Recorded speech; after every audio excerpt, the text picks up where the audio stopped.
In today's video, I'm teaming up with professional triathlete Cody Beals to share 5 ways that you can get the most out of your indoor bike training. Cody does a large percentage of his riding indoors and custom built this training space specifically to meet his demands. So here are 5 tips he recommends when designing your own indoor training space at home. Cody's first tip has to do with the number of windows in your space, and this is why he has so many of them. I spent so many years riding in a grungy basement with one pathetic little window, and so when I designed the space, I added like 7 windows to get tons of natural light, and I find it definitely helps your mental health on the bike. I'll be real about that. I definitely come off the bike a little more cheerful. As much as I thought I liked the grungy aesthetic, this makes it a lot more pleasant to spend time out here, and when it's pleasant, I spend more time on my bike.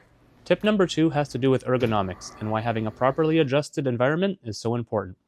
This was also a big upgrade for me because sometimes I'm on a road bike here, sometimes on my tri bike, and for my road bike I like to have the desk height above my bars.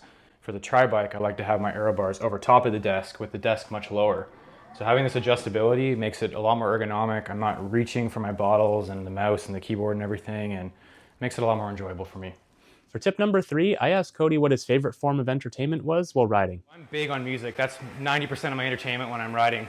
And I used to always just listen on speakers, which is great sometimes, especially with company, but the noise canceling headphones are such a discovery. I find like you hear all this noise pollution right now, the fan, the trainer, the drivetrain. Wearing noise canceling headphones just removes that stimulus, completely gets rid of it. And I find when I'm on here for 4, 5, 6 hours, it's way less mentally fatiguing. So big discovery for me. Cody's 4th tip was to make sure you had lots of snacks close by, and I asked him what he likes to eat on longer rides. Really flexible to keep it fun, lots of real food, but knowing to stop midway through a ride and make myself a pizza or some nachos. Really the challenge is just getting in enough calories. So I find applesauce goes down easily, lots of bars, candy, you name it.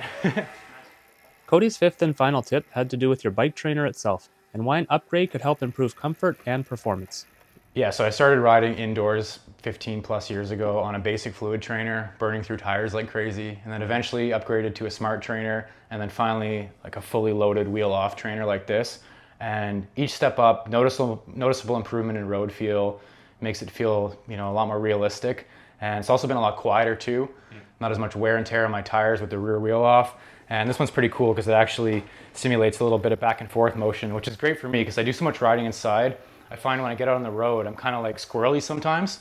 So I'm hoping this will help me develop a little more, stable riding skills. So to summarize, Cody's 5 tips are to increase your natural lighting, have an adjustable desk, use noise-canceling headphones, have snacks close by, and consider a trainer upgrade. So give these a try on your next indoor ride and let me know down below what your own favorite tips are as well.